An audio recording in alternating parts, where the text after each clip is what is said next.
Welcome to Sacred Harmony, where the power of creativity meets personal transformation. Today, Devorah Brinckerhoff joins us, professional artist, BFA graduate from the Rhode Island School of Design, and creator of soil portraits. With over 30 years of experience, Devorah uses mixed media to help individuals confront, reclaim, and reconstruct their stories, turning art into a mirror of healing, resilience, and authenticity. Welcome to the show, Devorah. It's such an honor to have you. Thank you so much for having me. I feel the same. Mhm. So, Devorah, how did you discover that art could be a path to healing and self reclamation? That's a great question. I sort of stumbled into it in a very intuitive way. It was my first language. I loved drawing and painting as a very young child, and I loved nature. And combining those two things really in my imagination, it wasn't as though I was putting pine needles into canvases or onto paint or with paint onto canvas, but I was constantly in nature and also exploring creativity. And later realized that I was using creativity as an outlet for my own childhood trauma that I hadn't even known about. Like it was a completely subconscious way of dealing with my own inner child, my own history, that I and creativity just led me very gently, one step at a time, to a deeper truth within myself. Did that answer your question? Yeah, it absolutely did. And I love it. Yeah. Also, that realization changed the way you approach creating your own work. 100%. When I realized that and that I could and it happened in layers. So I was always painting and drawing and it acted as a release valve, so letting out some of the pressure that I had inside. And I was making things on an unconscious level that I could look back on years later and be like, "Oh, that's something my subconscious was trying to help me get to." That only later did I recognize what it was doing. And then when my own life took a real turn and I was uh, dealing with the sexual abuse of my children, and my own sexual abuse had come up when I had gotten pregnant for the first time. And my body reacted in a way I was not expecting. And the way that I moved through that new awareness was through painting and drawing. And so, because sexual abuse is such a taboo topic, I painted about it rather than speaking about it. And then when that sort of I got more and more comfortable talking about it, and then I started openly talking about it, that really upset some people close to me in my family of origin and caused a lot of turmoil. And I was ultimately rejected from my family, and I did not know how to deal with that heartbreak. And so I had received a letter of excommunication. I had even been sued by them. And I ended up putting those materials into a painting along with like an address book from when I lived in Europe and, letters that I had received, loving letters from my parents and family. And I was trying to understand, like, how can people that I love so much and who also have clearly loved me also have all of this fear and anger and hatred toward me? And so as I was sort of ripping up all of these materials, I was literally disassembling my identity and my role in the family and then putting it into a canvas. I was reassembling myself, my identity, my roles towards myself and changing my relationship to my history. And that's when I realized that this was a superpower when I used creativity in a very intentional way with awareness and consciousness to say, I am more than the experiences that I have had. I am not what I have lived through. I am so much bigger than what has happened. And that was the first taste of freedom for me. It was very powerful. Hmm? Yeah, and it's so inspiring. Like when art becomes a dialogue with the self, each piece is more than creation, it's transformation. Exactly. It's absolutely transformation and it's integration.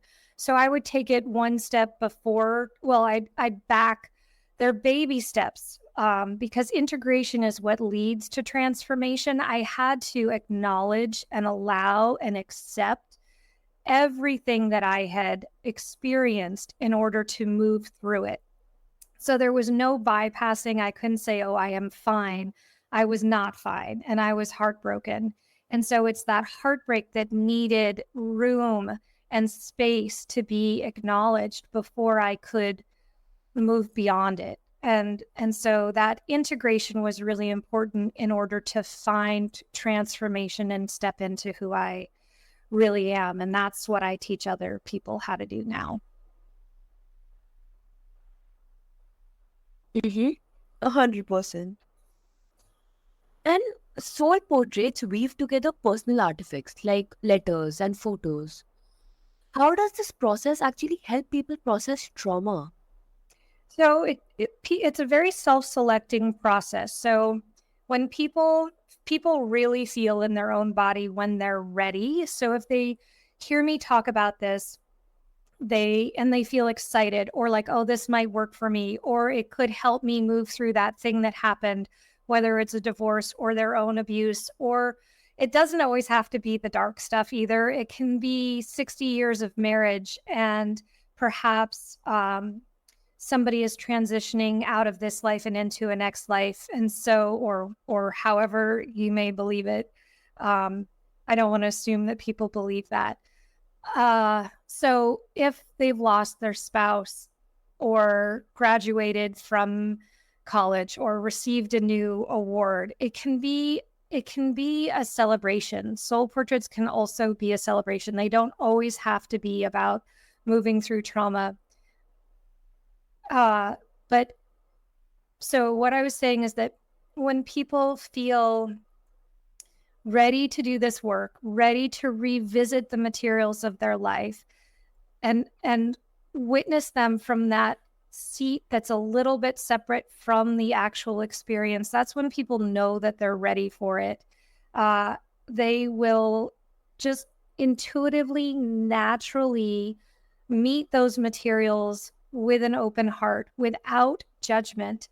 And that allows those places that have been stored in our body the space to just be heard and seen and felt, so that they get their time in the limelight. And that is really the only way we can let them go. And so it's a way of honoring our past and really acknowledging who we are right now, because it's very hard if you're looking at a letter from, I don't know, when you're 13 and now you're in your 50s. Like, it's really hard to hold that letter and not notice that you're no longer the 15-year-old. That 15-year-old exists within you, but you are so much more than the 15-year-old. You have so many more skills, you have so much more perspective, and that really allows you to honor who you were then and then move beyond it. Mhm. Yeah, definitely. Right. And also, are there moments when clients confront parts of themselves that they did not know existed? Yes. And oftentimes it's more of, oh, I had an awareness. It's, I guess, when they confront a part of themselves, for better or worse, there can be a big swell of emotion. And there's usually, along with that, just a sense of relief, like, oh, I've known at some level that this has been trying to get my attention for a while. And we're so afraid of, opening Pandora's box or thinking that we're going to discover something that we're not ready for. And that never happens. If we're not ready for it, it will not come to the surface. You will not be aware of it. And I had that direct experience in college when I was creating things. I had absolutely no awareness of my sexual abuse as a young child, like none. Even though the work I was creating was pretty explicitly about that, because I had no idea and I wasn't ready to know, it just never occurred to me that that was a possibility until much later when I was ready for it. So then when I'm ready for it, or when clients are ready for it and they experience something, they have a knowing that they've been ready for a while. And more than fear, in fact, fear is not really a part of it at all. It's a sense of relief, like, oh, I'm so glad that I can be with this emotion or this feeling or this experience now. And it's just, it's a sense of empowerment, really, because they are able to see in the moment that they're able to hold it and able to feel it. And they feel like really proud of themselves, rightly so. It's a beautiful experience. Um, yeah, and so many different things that come up. One woman had a miscarriage during her first pregnancy that she never let herself grieve. And she had completely forgotten about the miscarriage. She had gone on to having two other children and just really a beautiful relationship with her husband. But there was this part of her that really needed to grieve that earlier loss. And it came up during a workshop, and she just was with all of this sadness and allowed herself to feel it, and then just left that workshop lighter than she had felt in decades.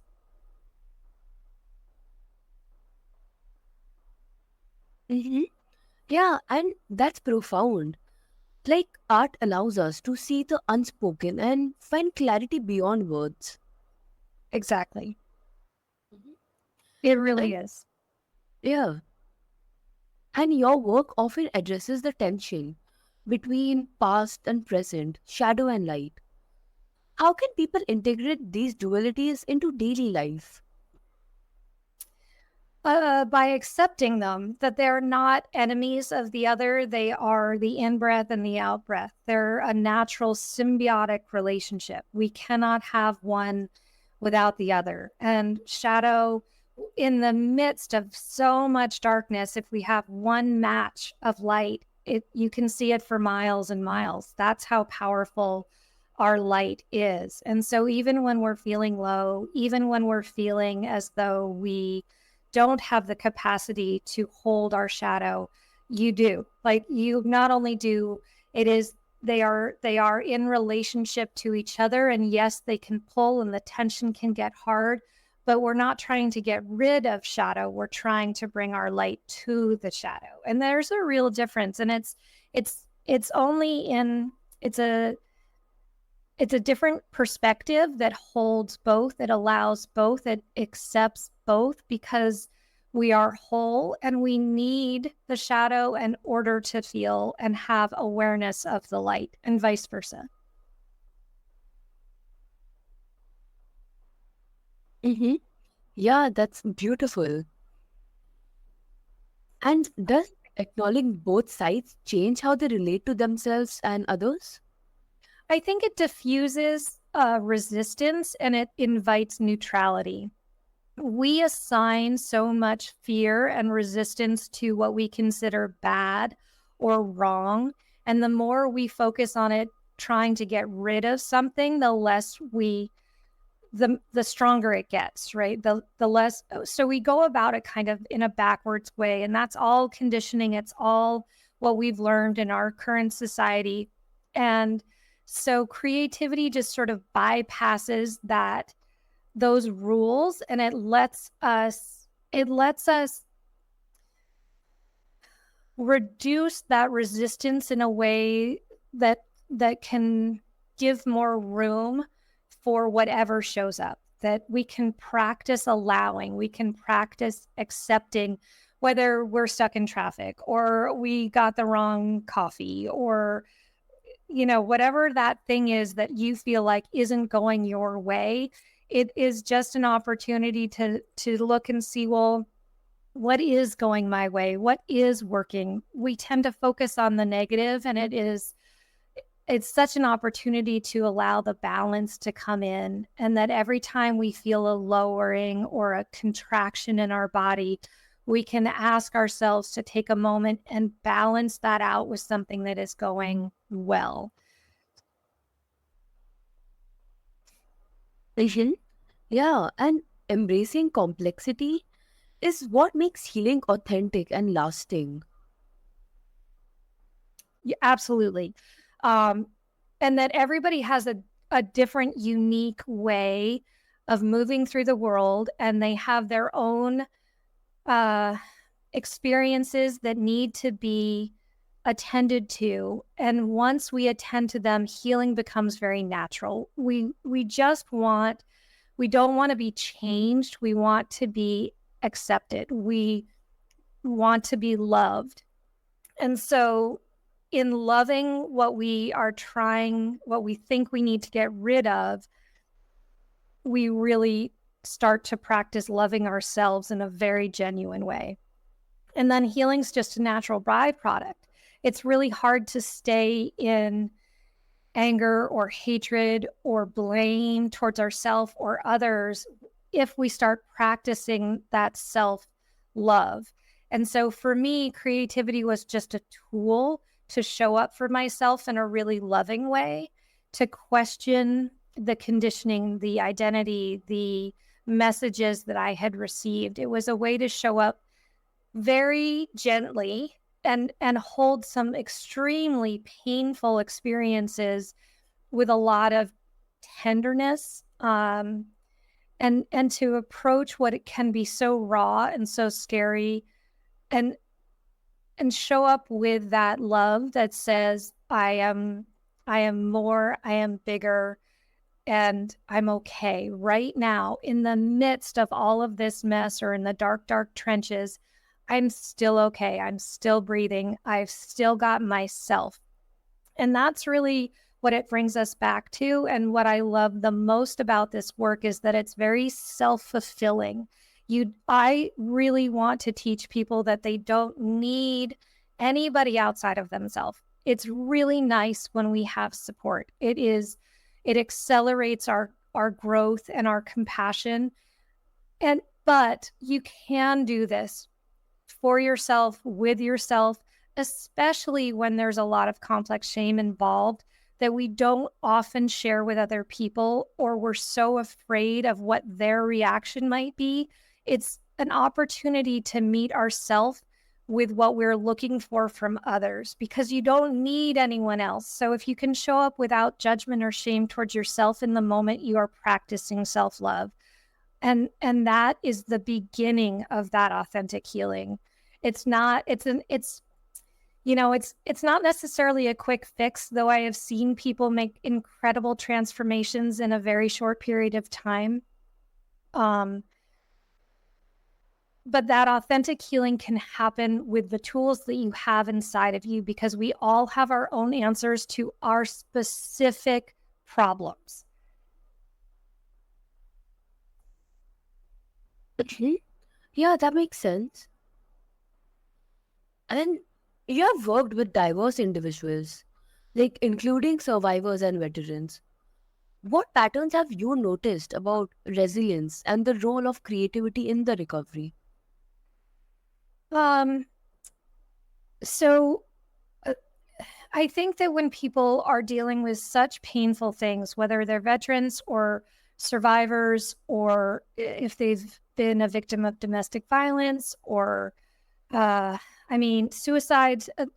I've worked with people too who have lost a child or a partner to suicide. And so there are these really huge, overwhelming experiences of grief and loss.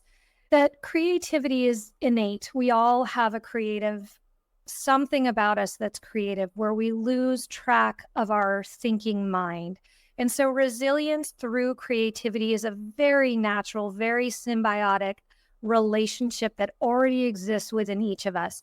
And so whether you're cooking or gardening or drawing and painting or dancing or making music or even listening to music, the ways in which we connect to ourselves through creativity is naturally a form of resilience, because there is such hope in creativity, in self-connection. So creativity is a way to access our self-connection, and that self-connection is a way to become more and more resilient, to practice that resiliency that rests inside of each and every one of us, that we have our own exact medicine within us. And creativity is just an easy way to access it. So creativity is different for everyone. And it is when we feel the most alive, the most at ease, the most just naturally in a flow state. And there's a lot of healing that happens unconsciously in those times. We often in this world don't slow down enough or give ourselves permission to do the things we love, like gardening, or I'm not a gardener, but so for me, it is drawing and painting, and for other people, it's gardening or cooking or dancing, and it's that creativity that releases the flow state and connects us to our higher self, our divinity, and we all have it.